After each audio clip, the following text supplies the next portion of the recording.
Hi, I'm Bradley Sowash, jazz pianist, composer, educator, and author of the That's Jazz series, Learn to Play Jazz Piano at a Beginner or Intermediate Level. It's published by the Neil A. Chose Company. And today I'm going to help you learn to play or teach Burrito Cha-Cha. It's the fourth song in the book, and it starts with a warm-up page which brings out a sound or an essential element of playing in a Latin style of jazz music. Now, if you've played much classical music, you're used to thinking about eighth notes being 8 to a measure, of course, but usually in sets of 4, kind of like 4 plus 4. 1 and 2 and 3 and 4 and, or 1, 2, 3, 4, 5, 6, 7, 8, 8 eighth notes in the measure divided into 2 sets of 4. Well, there are other ways to divide up those eighth notes. For example, 3 plus 3 plus 2 also equals 4. And that is a sound that you often hear in Latin music like this. 1, 2, 3, 1, 2, 3, 1, 2, 1, 2, 3, 1, 2, 3, 1, 2. Now that's a different way of counting eighth notes. 1, 2, 3, 1, 2, 3, 1, 2, instead of the 1 and 2 and, because it emphasizes the kind of accents in a Latin beat. So on this page, it breaks it down like that. You play that 1, 2, 3, 1, 2, 3, 1, 2, 1, 2, 3, 1, 2, 3, 1, 2, and then you tie them back together and still think about 3, 3, 2. 1, 2, 3, 1, 2, 3, 1, 2, 1, 2, 3, 1, 2, 3, 1, 2. And then you see that it's written in a little bit different way. Dotted quarter, quarter. 1, 2, 3, 1, 2, 3, 1, 2, same sound. And then it shows the way it's traditionally written, which is a dotted quarter, eighth tied to quarter, quarter, and the right hand comes in. So the key here is subdivide when you don't understand the rhythm and learn to feel accents in unusual places that you might not find so much in European-based music. So I'm going to play a little bit of the tune now. It's called Burrito Cha-Cha. I'll just play about 8 measures here. It sounds like this.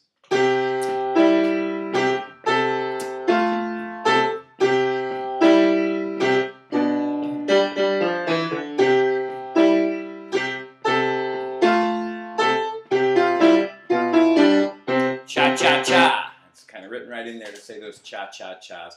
Well, you want to learn the whole tune just as written. Get it all down because, of course, reading is just as important as improvising and playing by ear. You want to get that all down before you go on. But when you are ready to go on, because you know the tune very well, I want to show you some great steps that will help you learn to improvise if you're new at it. For a piano player, really, there's 2 things going on all the time. Often in a jazz style, you have a prescribed left-hand pattern, and the right hand is noodling around. It's kind of like writing something specific, like your name with your left hand and drawing a picture with your right. That's why it's a kind of a crazy fun instrument. So to get started with that, you're going to play that same bass line that's in the song, but in the right hand, you're just going to go up and down a C major scale.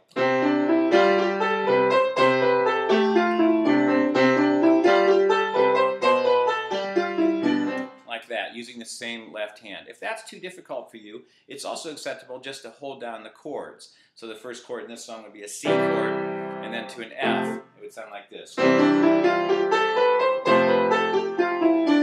If you have a friend or a teacher who can play that bass line underneath all that,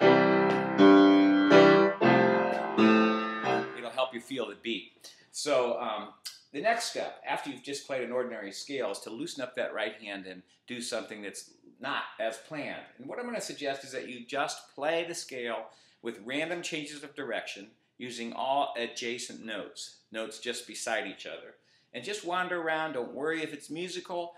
Don't worry about making a great masterpiece here. Just play and don't stop. The key is don't stop. It might sound like this.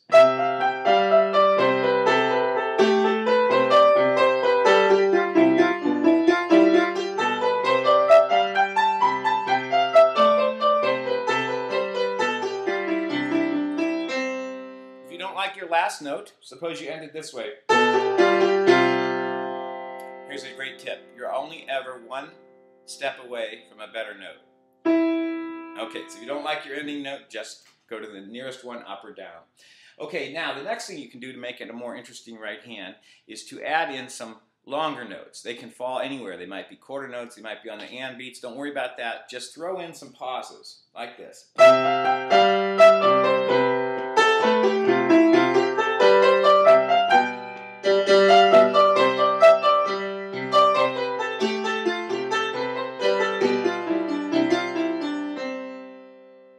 your improvisation will sound different than mine, of course, and mine would sound different if I played it again. That's the whole point. There are some written examples in here, but they're only examples. The deal is you want to get away from them and do your own thing. Okay, the last step is to add leaps, not just adjacent notes, but jumping to notes, skips and fourths and fifths. It can be at any size interval that you like. So here's how that might sound.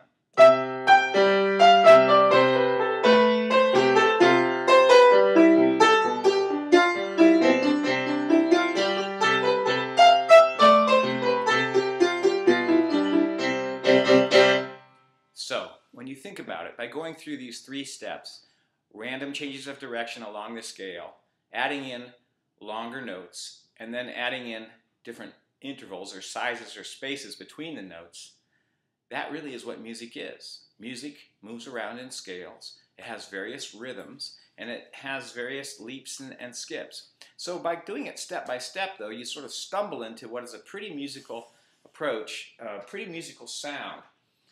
That doesn't require a lot of genius or expertise to feel like you're improvising. So good luck with your jazz journey. It's a long and rewarding one, and I look forward to helping you in future videos. Thanks.